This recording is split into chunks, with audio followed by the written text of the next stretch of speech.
All right, guys, we have a rough sketch of my wet tumbler here.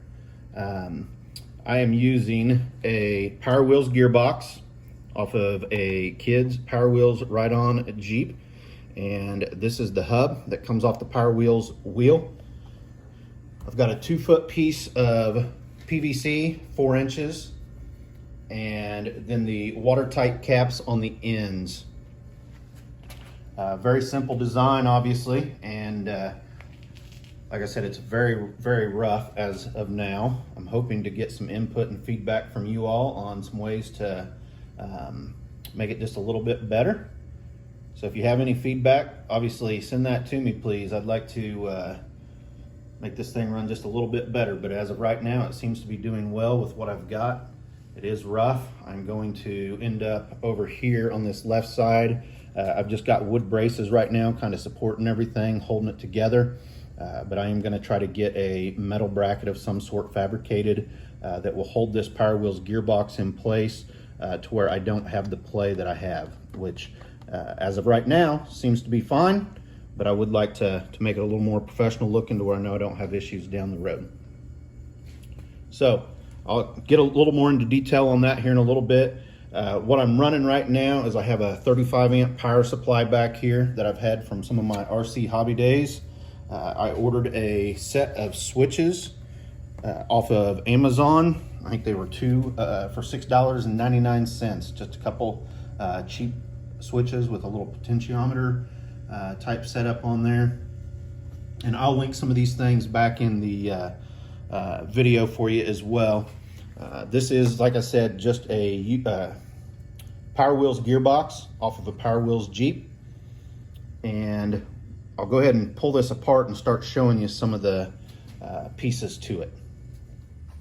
All right, on this end, guys, off of my watertight cap, and I don't remember the name of this thing, but anyways, I double nutted 2 nuts here and a fender washer that just holds everything in alignment here. And then as of right now, just a very, very rough design here with a chunk of wood that I've cut a slot out right there for this to fit in and ride on, along with my 4 caster wheels that I have here.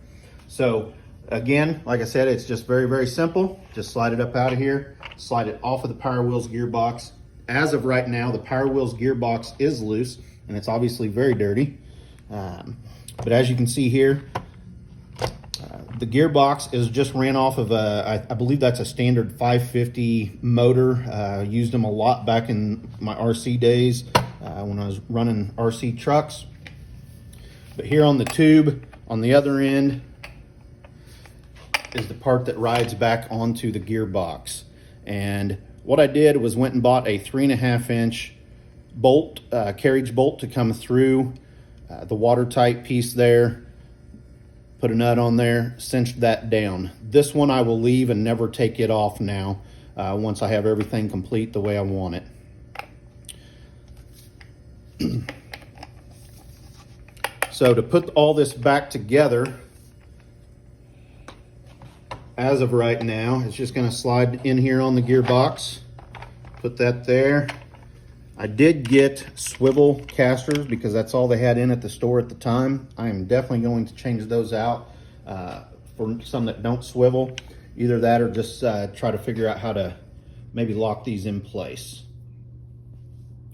So at this point, again, it's just as simple as, like I said, I've got it running off of my power supply here. I've got the switch. Gives me the ability to control the speed.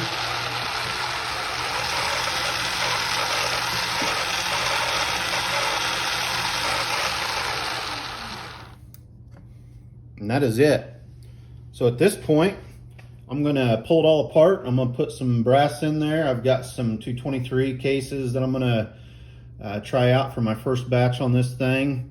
We're gonna get those in and I'm gonna let it start running. So we'll be back with you soon. Thanks for watching.